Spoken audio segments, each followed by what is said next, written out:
네, 이 자리에 참석해 주신 분들 감사드립니다. 그리고 또 늘 제가 발언할 수 있게 기회의 장을 마련해 주신 가정평화 포럼에 제가 깊이 감사드립니다. 네, 제가 오늘 이 주제는 청소년 젠더 페미니즘 성평등 교육이 우리의 가족관과 그리고 저출산에 미친 영향, 이것은 지금 아무도 얘기하지 않고 오직 가정평화 포럼에서만 지금 3년째 거의 이 주제에 매달리고 있는데, 지금 이 시간에 바로 요 위에 20층에서 서울신문에서 주최해서 저출산 관련해서 이거 지금 심포지움을 하고 있고, 얼마 전에는 조선일보, 그 다음에 2대12 지금 언론사에서 계속해서 이 저출산 관련해서 문제를 다루고 있는데 아무도 이 얘기는 하지 않아요. 아무도. 그러나 지금 우리가 이 성별 갈등, 젠더 갈등이 얼마나 심각한지는 사실은 우리가 다 알고 있거든요. 지금 MZ세대부터 시작해 다 알고 있는데 아무도 얘기하지 않습니다. 그래서 오늘은 우리의 젠지 세대, 제너레이션 Z 세대가 이 성교육이 어떻게 지금 그 아이들이 가치관과 가족관, 인간관, 세계관에 영향을 미치고 있는지 제가 오늘은 발표를 하겠습니다. 이게 지금 보면은 제가 젠더 페미니즘이라고 얘기를 했는데, 이것은 페미니즘이지 페미니즘이고 젠더주의는 젠더주의지. 왜 젠더 페미니즘이냐? 왜냐하면은 우리나라에는 2015년 그리고 2015년부터 이게 페미니즘 운동이 일어났는데, 폭발적인 어떤 그런 영페미들에 의해서 성장이 이루어졌지만은 이미 이 젠더리즘과 같이 젠더주의, 그러니까 젠더 이데올로기를 말하는 거죠. 같이 들어온 거예요. 우리나라는 한꺼번에.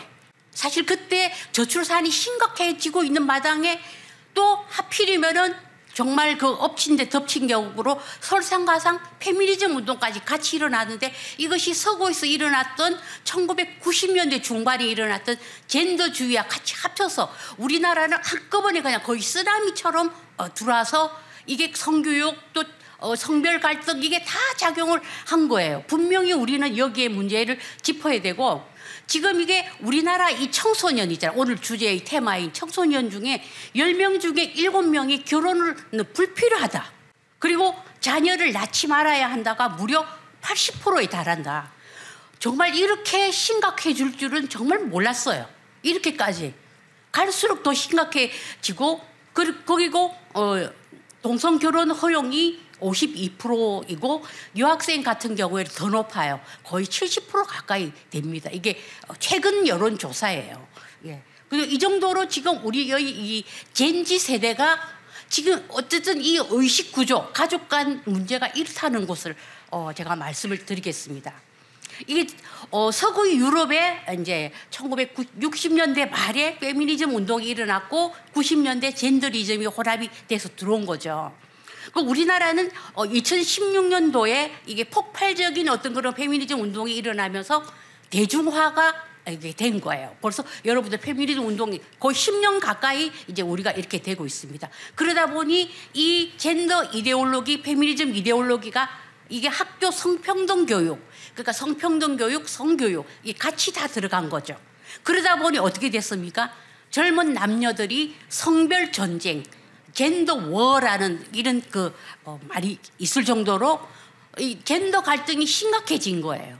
여러분들 유튜브에 사우스 코리아인 젠더 워라고 이렇게 치면은 우리나라의 젠더 갈등이 외국에도 얼마나 심각하게 알려져 있는지 다 나옵니다. 이건 유튜브에 어마어마하게 많아요. 그런데 우리나라는 정치권부터 시작해서 이 문제를 아무도 건드리지 않습니다.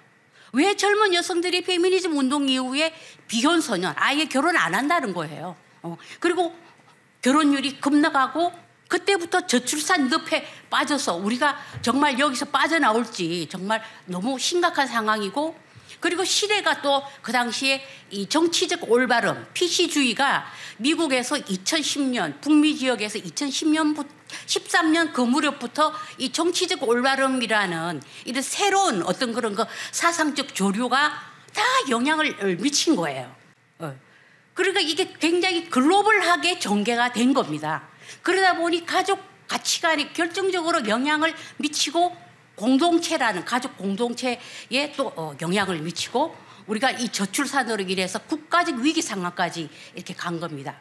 이게 Y세대, 우리나라 Y세대, 뭐 전체적으로 이거는 세대 구분이 뭐 이제 국제적 표준인데, 지금 이제 1981년에서 96년 그 사이에 Y세대 이후에, 그러니까 우리가 뭐 82년생 김지영 뭐 이런 식으로 할 때 80년 초부터 이게 완전히 문화가 달라진 거예요. 그러니까 신인류, 신종족의 탄생이라고 봐도 무방합니다. 우리의 그 기성세대하고는 완전히 다른 그런 그 Y세대, G세대가 이렇게 등장을 하면서 이 그 가치관이 완전히 달라진 거예요. 그러니까 우리라는 가치관이 없어요. 그러니까 개인, 나, 극단적인 어떤 그런 이기주의적인 나. 심지어 뭐 요즘에는 자꾸만 그 뭐 결혼 문제를 여성들에게 초점을 맞추는데, 오히려 남성들이 결혼을 포기하는, 야 내가 한 달에 400, 500 버는데 나 이제 나 혼자 쓸 거야. 남성들도 그런 의식이 팽배해 있습니다.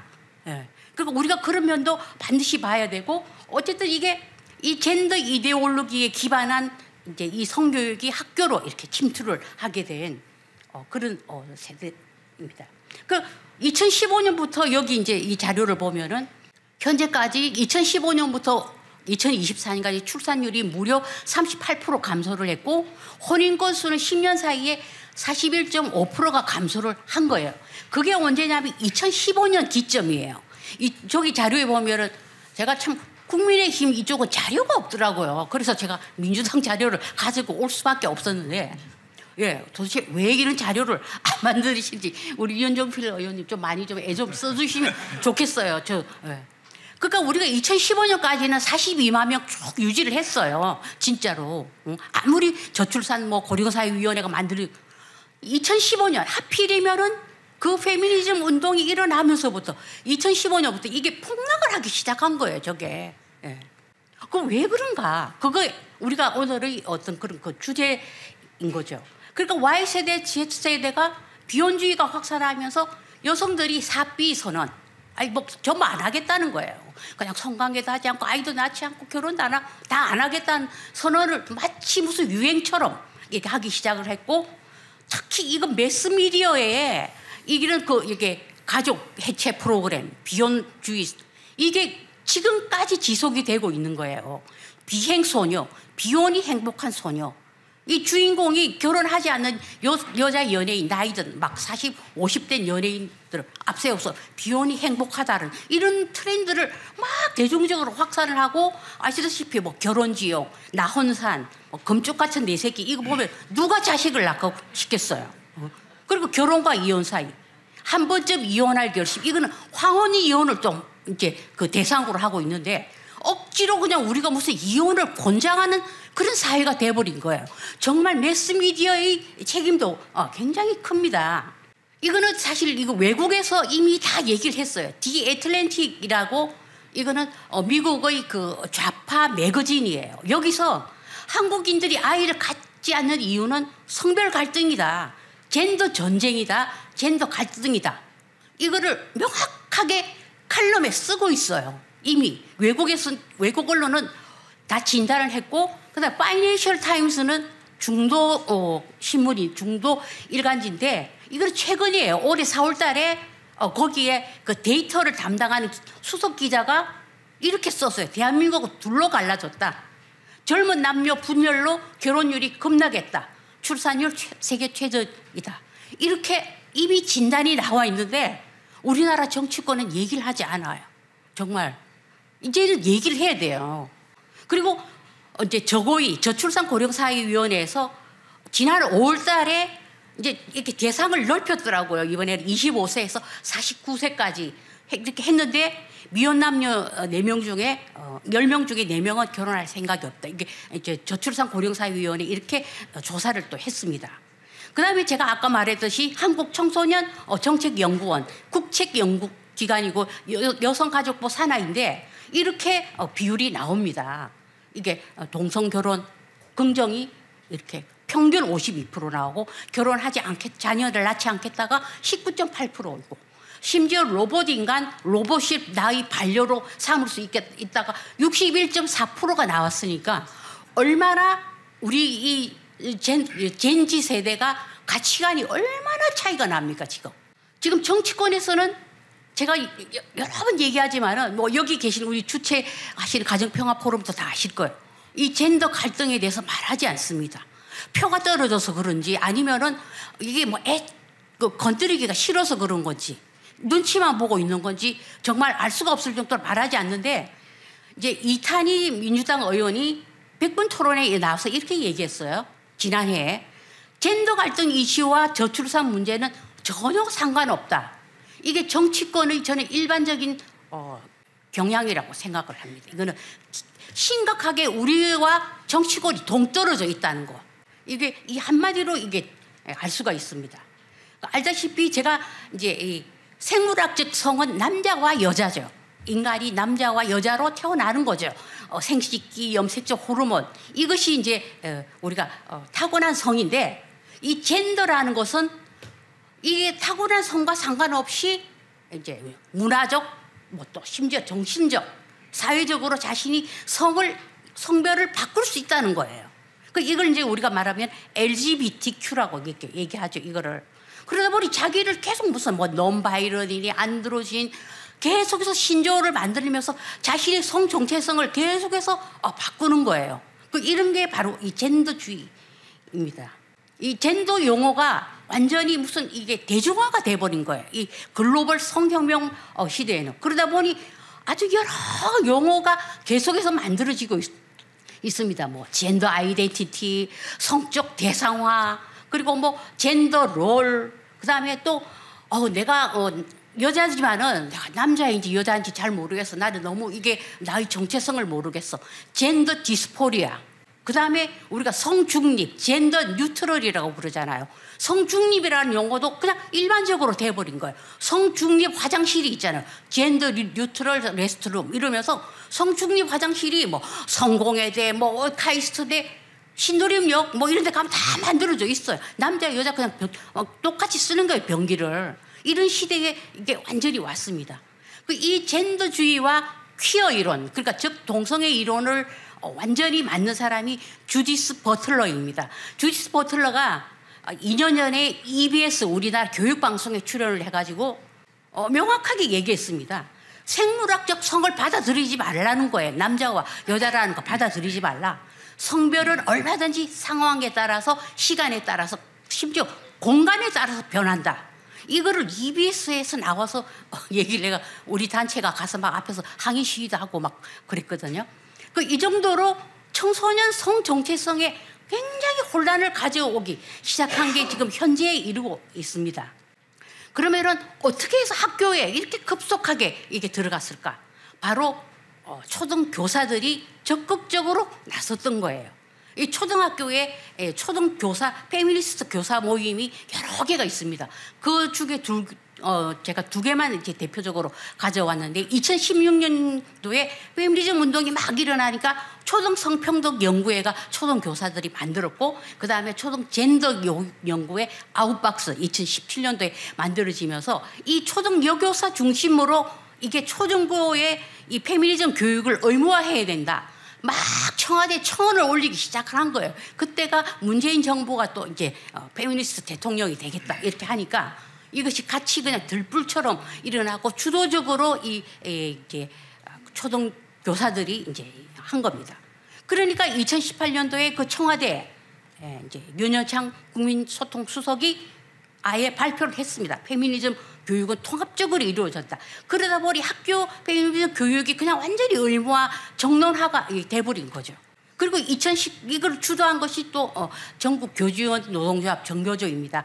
정교조에서 또 이렇게 유초중 고등학교 교사들을 해서 이제 설문조사를 내보니까 교사들 90%가 이 페미니즘 교육에 찬성을 한다. 그러니까 그냥 막을 수가 없게 돼버린 거죠. 그러면서 적극적으로 우리는 페미니스트 교사가 필요합니다라고 SNS를 통해서 이제 이 운동을 하기 시작을 한 겁니다. 이게 이제 굉장히 2017년부터 2003년 동안 거의 트위터, 이 소셜 미디어를 통해서 이 페미니스트 교사들이 굉장히 이거를 모임이 활성화가 되기 시작을 한 겁니다. 그러다 보니 학교는 적재적으로 영향을 받을 수가 받을 수밖에 없는 것이죠. 예. 그리고 이뿐만 아니라 이 도서 출판, 제가 이제 조금 이따가 이제 예를 보여드리겠지만 적극적으로 도서 출판을 이렇게 하기 시작한 거예요. 이게 초등 성평등 연구회는 교원들 연수할 때 이제 다 교재 개발을 하고, 우리 서동민 팀장이 이거 잘 압니다, 이 내용을. 그리고 성교육 교재를 또 강의도 하고, 그 다음에 이 아웃박스는 제가 책을 다 조사를 해봤더니 2024년까지 책을 20권을 출판을 했더라고요, 이미. 그리고 이것이 다 공공도서관에 널리 퍼져 있고, 외국 성교육 도서를 다 이제 들어와서 감수를 하고 해설까지 하고 적극적인 영향을 미친 게 이 교사단체입니다.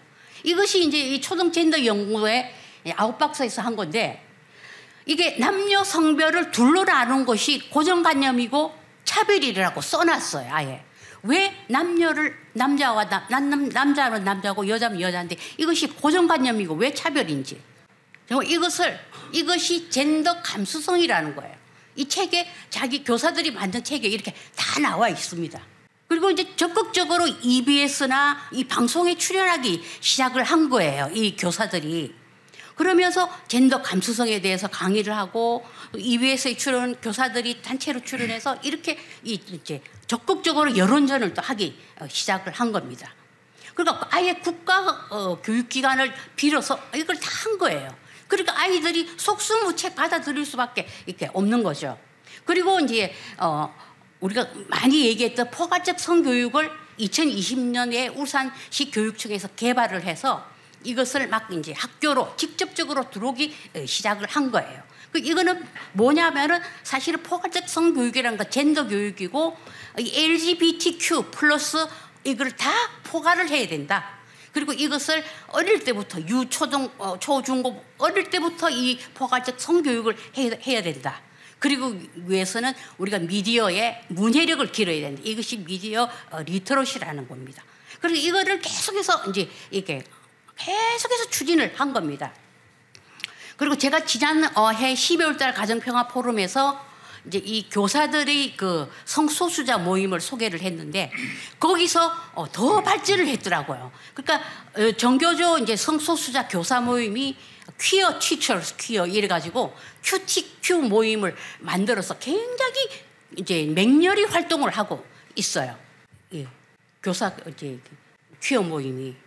예. 그리고 이제 그러다 보니까 공공도서관, 아동용 도서관에 이 LGBTQ, 그러니까 젠더 교육이 마구 들어가 있고, 그동안 이 페미니즘 운동으로 책도 많이 만들었지만은 이 공공도서관에 이런 책이 막 그냥 수백 권, 그 정도로 다 들어가 있는 거예요.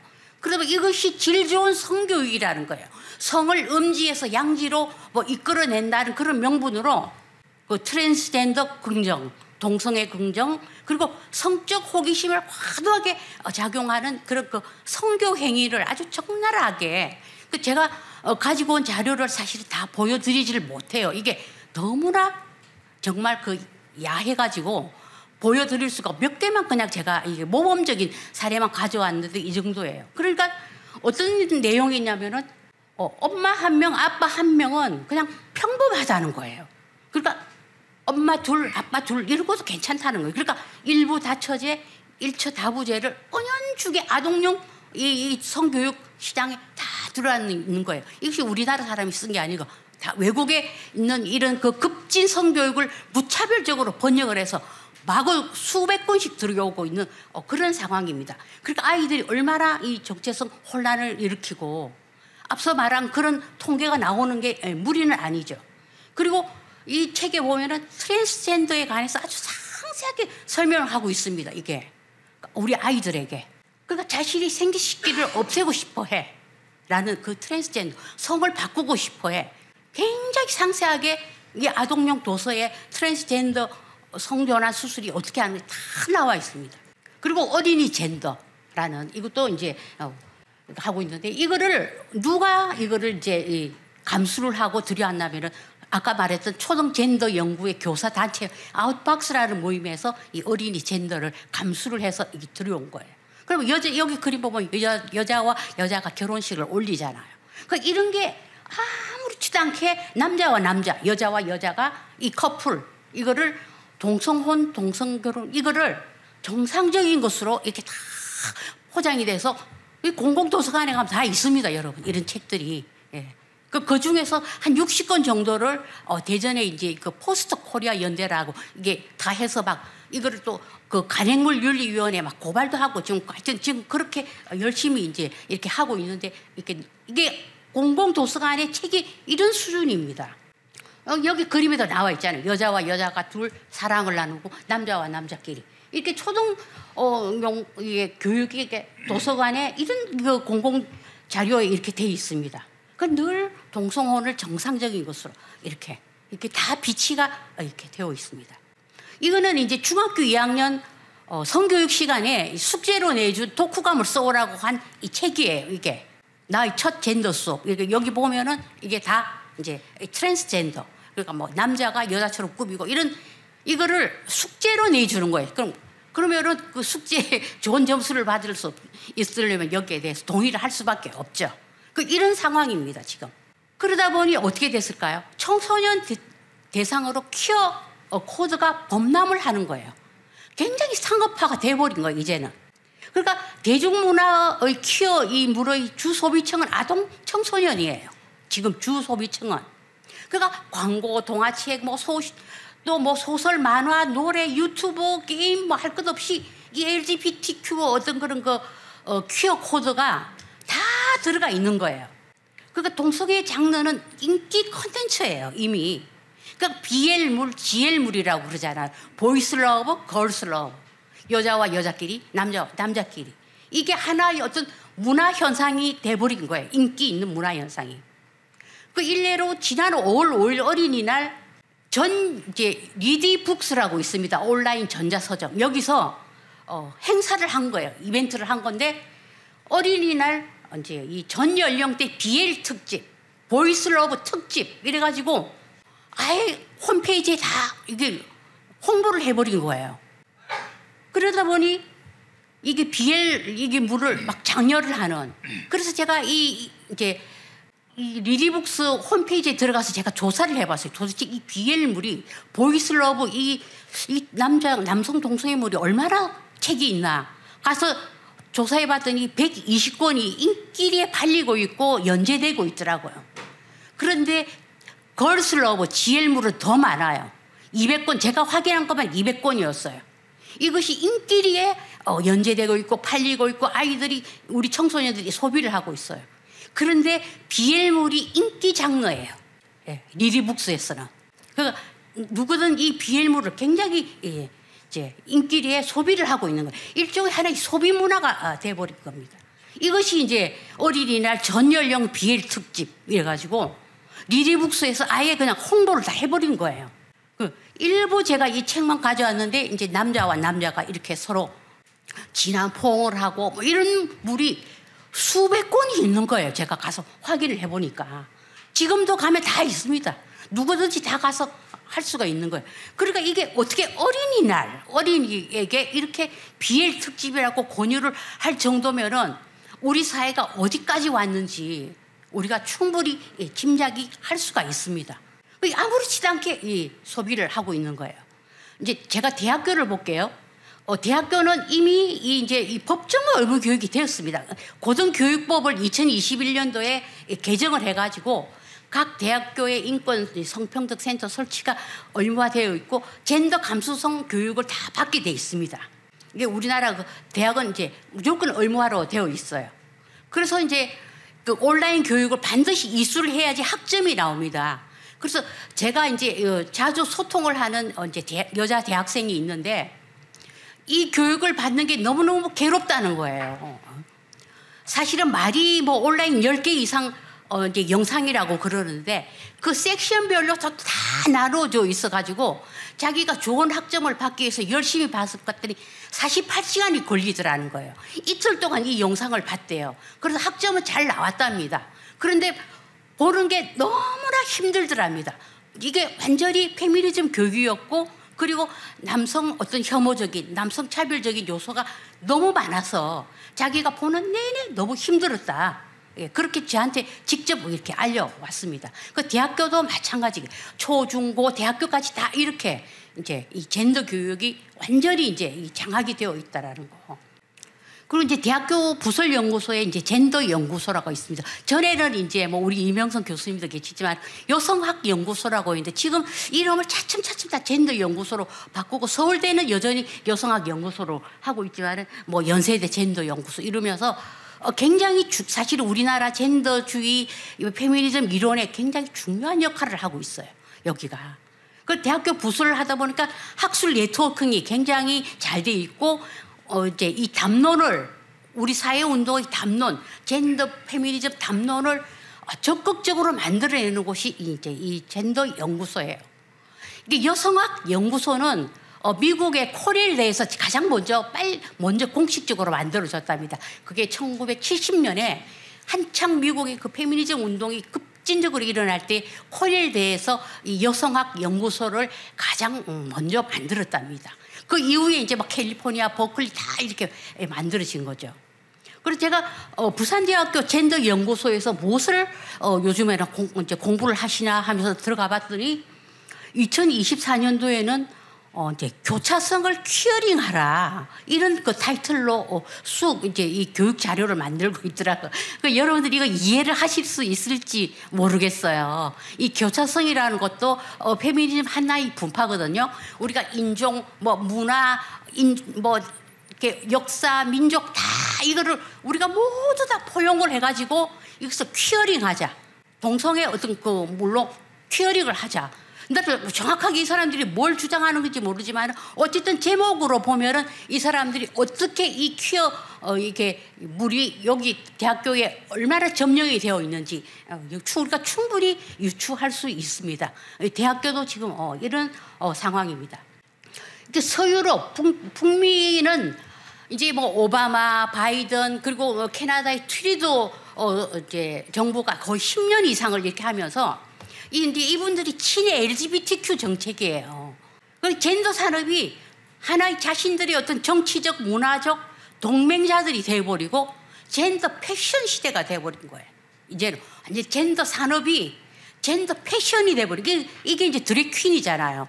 드래퀸 쇼는 사실은 굉장히 인기 있어요. 저도 이거를 이렇게 참 보면 재밌기도 해요. 정말 남자들이 막 과장되게 가발을 쓰고 여장을 해서 하는데 이것이 그러면 자기들끼리 즐기는 게 아니라 학교 교육위원회로 들어가기 시작한 게 이게 캐나다 토론토예요. 그 교육위원회에서 주최를 했는데 드래퀸 스토리타임 행사 이래가지고 교육위원회에서 아예 공식적으로 이런 걸 하고 있는 거예요.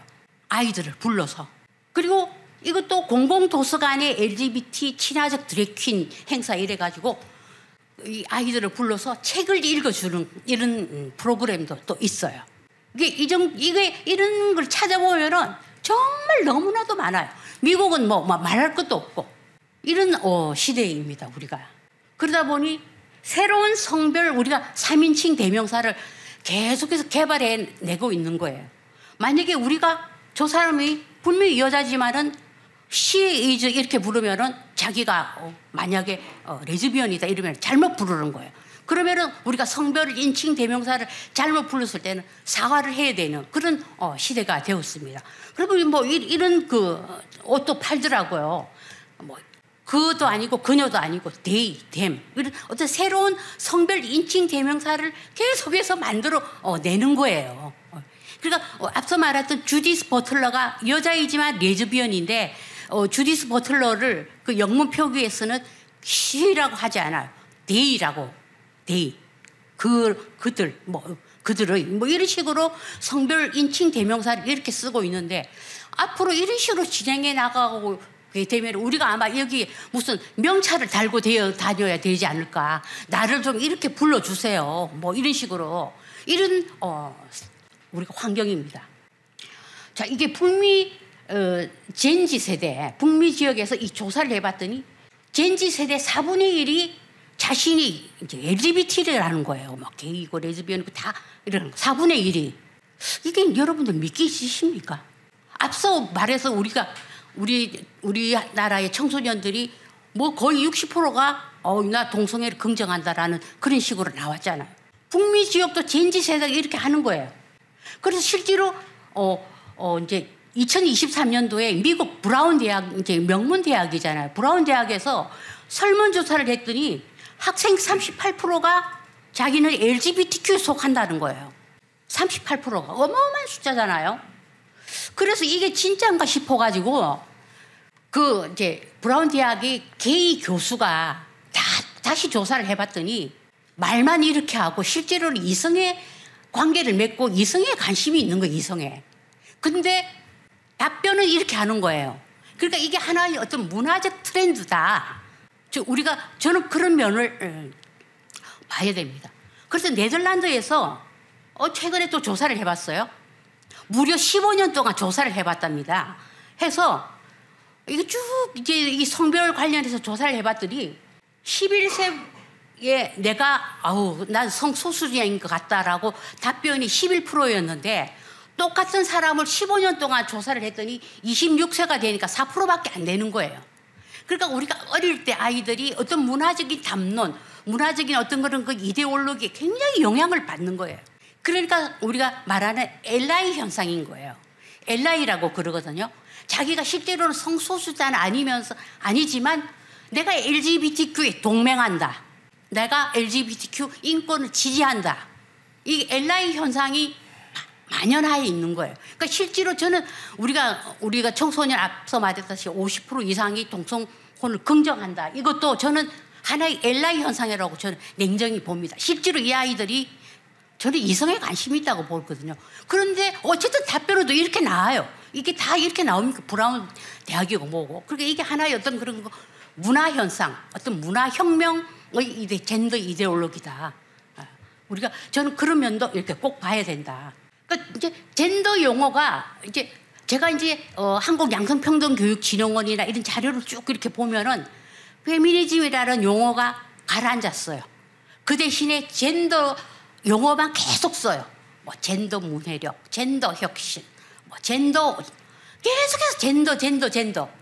그러나 젠더라는 것이 앞서 말했다시피 성별을 완전히 해체하는 더 위험한 용어이죠. 저는 페미니즘 인권운동이 초창기에 분명히 필요하다라고 믿는 사람이에요. 그리고 그때는 우리가 참정권이 없었고 여성들이 반드시 여성 인권운동은 필요하지만은 이것이 60년대 말부터 완전히 변종이 돼버린 거예요. 그러다 보니 여기까지 와버린 거죠. 그래서 이 젠더 교육은 아동 청소년의 동성 결혼과 굉장히 상호 연관성이 있다는 거. 네. 그리고 이 캐나다가 굉장히 그 LGBTQ 해방 국가가 이렇게 되는데 이게 미성년자 18세 미만 미성년자 여자 이렇게 조사를 해봤더니 5년 동안 수백 명이 유방 절제술을 받은 거예요. 그 영구 불임이 돼버린 거죠. 이게 절제술을 하면 그 다음에 이제 질 수술도 하고 호르몬도 계속해서 맞고 이러거든요. 그러니까 이 어린 이 미성년자들을 영구 불임화를 시켜버린 거예요. 그 영국의 타비스토 클리닉이 완전히 영구 폐쇄를 했거든요. 1년에 2,000명씩 거기는 성전환을 미성년자를 했답니다. 그러니까 완전히 이제 폐쇄를 했는데 이 정도입니다. 그러니까 이게 이 극단주의적인 어떤 이 LGBTQ 운동의 반젠더 운동이 미국 학부모들, 캐나다 학부모들, 북미 학부모들 중심으로 맹렬하게 일어나기 시작하는 거예요. 그러니까 미국은 지금 현재 대선을 앞두고 있으니까 공화당 의원들부터 시작해가지고 학부모들하고 연대를 해가지고 학부모 권리 장전이라는 걸 계속해서 지금 만들고 있습니다. 왜? 우리 아이들이 도대체 받는 성교육이 뭔가, 우리 아까 이명선 교수님 말, 아이들이 무슨 교육을 받는지 이게 북미 쪽에도 몰라요. 뭘 받는지. 그럼 학부모들이 우리도 아이들이 무슨 성교육을 받는지 알게 해달라. 그리고 부모가 여기에 관여하게 해달라. 이게 우리가 부모의 권리다. 그러니까 이걸 아예 발표를 했습니다. 그리고 또 한 가지 중요한 것은 2023년도에 일본이 아동 가정청을 만들었어요. 총리 직속으로. 그래서 제가 윤석열 정부가 출범했을 때 청소년 위원회를 대통령 직속으로 만들면 얼마나 좋을까. 제가 그런 의견도 여러 번 이제 제가 글도 쓰고 그랬거든요.